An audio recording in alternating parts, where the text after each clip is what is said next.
Bonjour, alors on se retrouve aujourd'hui pour une petite vidéo, donc je vais commencer à préparer Pâques.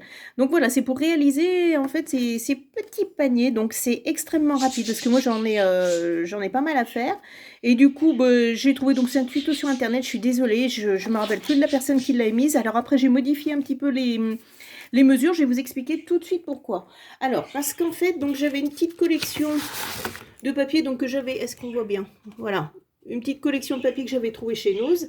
Et voilà, il y avait 10 pages. Donc moi, l'intérêt, c'était vraiment de récupérer un maximum de ces pages et d'avoir un minimum de pertes. Alors, ce que j'ai fait, donc, c'est que je suis venue découper... Alors, je remets la petite page. Donc, pour pouvoir faire 2 paniers par page, vous allez donc... Bon, je vais prendre celle-ci, comme ça vous verrez mieux, parce que celle-ci était déjà découpée. Voilà. Donc, vous allez venir faire... Alors, je n'osais pas donner les dimensions de ce panier, mais il est relativement grand. Hein, quand ce sera plein de... Voilà.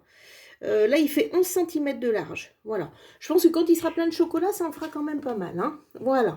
Alors, donc sur cette feuille, format A4, je viens pointer à 4,5, 9 et donc 13,5.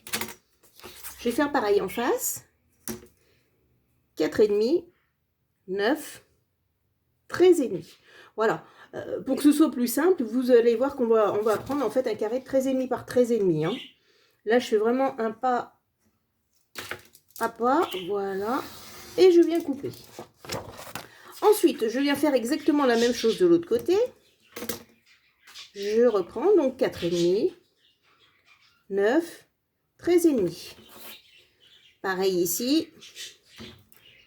4,5, 9, 13,5. Alors, je vais venir tout tracer, comme ça, ce sera plus simple pour vous. Alors, je vais tracer peut-être dans ce sens-là, comme ça, je viendrai couper. Donc ici, 4,5. Je reviens ici à 4,5. Voilà. Ensuite, donc celui-ci, bah, je viens de découper. Là, celui-ci, il y a 13,5. Et ici, je viens tracer. Voilà, comme ça vous verrez mieux. Normalement, je le fais directement, je découpe directement. Mais là, comme ça, vous verrez bien. Voilà, donc je me retrouve ici avec un carré de 13,5 par 13,5. Et donc, j'ai fait 9 carrés de 4,5 par 4,5. Alors, je vais venir arrondir les coins.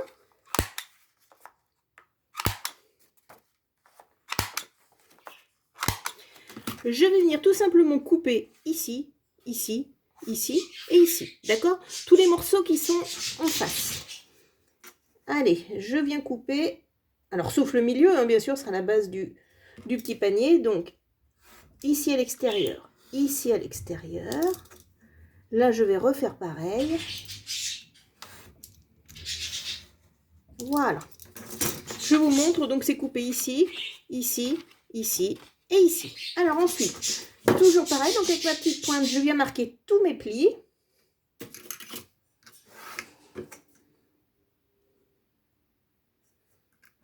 Voilà.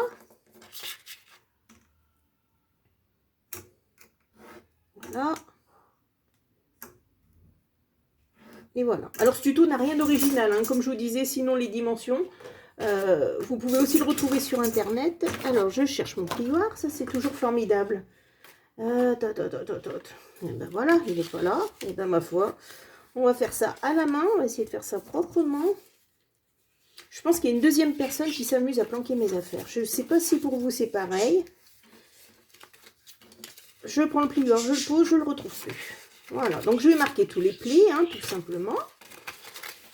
Voilà, et donc là, notre panier est fini. Voilà, parce qu'on va venir coller comme ceci. On va faire pareil en face et ce sera fini.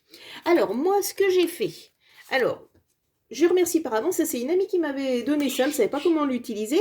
Donc, moi, je vais venir couper cette petite bande. C'est ce qui va me servir d'anse. Vous pourrez tout à fait soit mettre un ruban, soit mettre un petit papier. Donc, moi, ça fait 16 de long par 3 de large. 16 par 3. Voilà.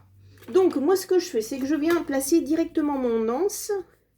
Je vais vous expliquer pourquoi, parce que, voilà, hop, du double face, du double face. Voilà. Et voilà. J'enlève mon scotch. Donc je vais coller ça en premier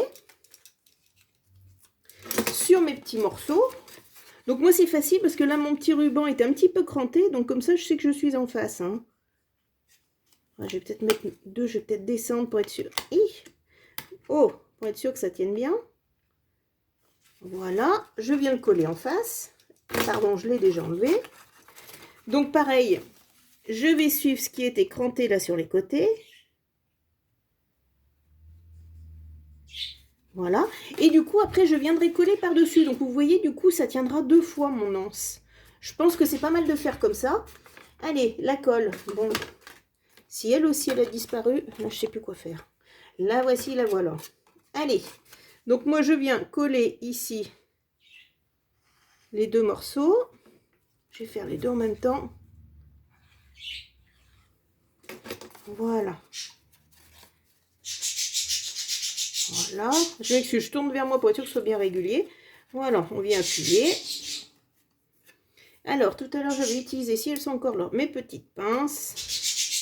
Voilà. Et je vais faire exactement pareil de l'autre côté. Voilà. Allez.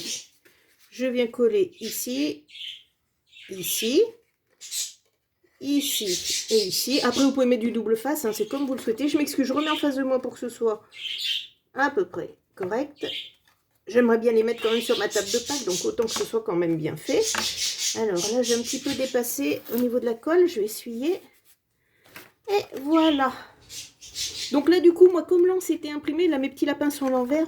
Donc on est bien d'accord que je vais décorer de ce côté-ci, hein, tout simplement. Voilà, je ne sais pas si c'est assez net. Vous voyez que c'est très très simple. Donc si vous aviez à en faire beaucoup, je trouve que c'est très pratique comme ceci. Alors, je prépare, voilà. Donc ici, j'ai préparé donc des petites étiquettes parce que du coup, moi comme vous avez vu sur le premier, bah, je vais pouvoir m'en servir de porte-noms. Voilà, donc comme ça mes invités seront placés. J'ai utilisé les derniers dies d'Action, là il y avait 6 petites découpes, donc c'est ceux que j'ai utilisés. Ensuite, j'ai utilisé alors ces petits tampons. Je suis en train de voir que j'ai plus mon tampon jaune. Où est-ce qu'il est celui-ci, hein, bah, décidément. Pourtant tout était prêt pour la vidéo. Le mystère du tampon. Ah bah alors ça c'est miraculeux. Hop, hop, hop, hop. Bon. Et ben sinon tant pis. Bah ça m'inquiète parce que je viens de tamponner à l'instant quand même. Donc ça me chagrine un petit peu. Je vérifie derrière. Non. Alors. Ça c'est pas... Ah, voici sous le chiffon, tout simplement.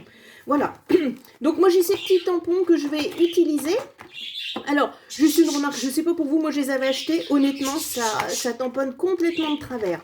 Donc, vous verrez, alors je vous fais voir, c'est pour ma nièce. Donc moi j'ai fait une petite marque pour être sûr que le L soit en face. Quand il n'y a rien de marqué, c'est que le tampon correspond à la lettre. Mais il y a là mon A. C'est simple, il faut que je tamponne comme ça pour qu'il soit droit. Donc j'ai fait ces petites encoches, ça peut peut-être vous donner une idée pour utiliser ces tampons. C'est vrai que c'est quand même pas l'idéal, mais bon. Là, le tampon jaune numéro 15 de chez Action, qui correspond parfaitement à mon jaune, qui ira très très bien.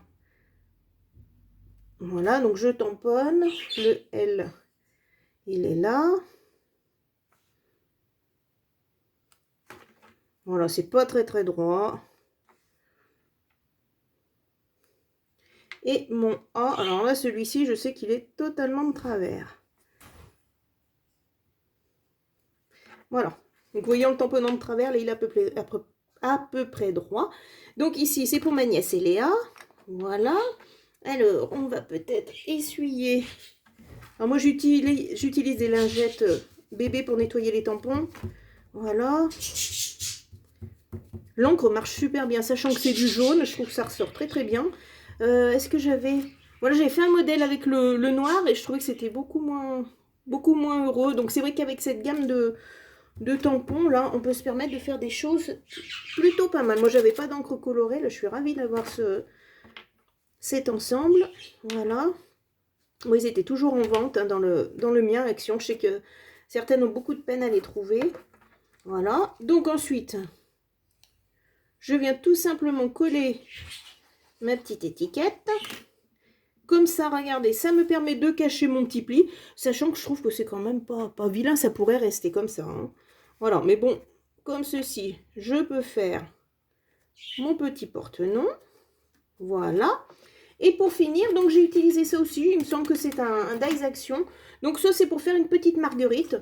Donc c'est pour égayer un petit peu mon petit panier. Je pourrais la mettre derrière pour cacher l'autre morceau. Voilà. Mais bon, moi j'ai choisi de mettre ça ici.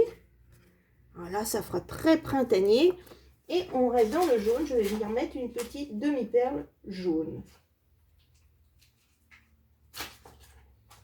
Hop là. Ça reste tout collé sur mes doigts. Voilà. Petit porte-nom, petit porte-chocolat. Vous voyez, là, je suis en train de voir, la vidéo a duré 10 minutes, sachant que j'ai cherché au moins 2 minutes mon tampon. Donc, vous voyez, c'est quelque chose de vraiment très, très simple, de très rapide. Si vous en avez plusieurs à faire ou si vous vouliez offrir des chocolats, je trouve que ça marche super bien. Je sais que moi, je vais, j'ai vu ça à Action, vous savez, la fausse paille. Donc, je pense que j'en garnirai le fond et je viendrai planter mes petits chocolats dedans. Et ça me fera une super déco pour ma table. Et tout le monde sera placé. Comme ça, ce sera très, très bien. Eh bien écoutez, j'espère que cette vidéo vous aura plu. Je vous dis à très bientôt. Au revoir.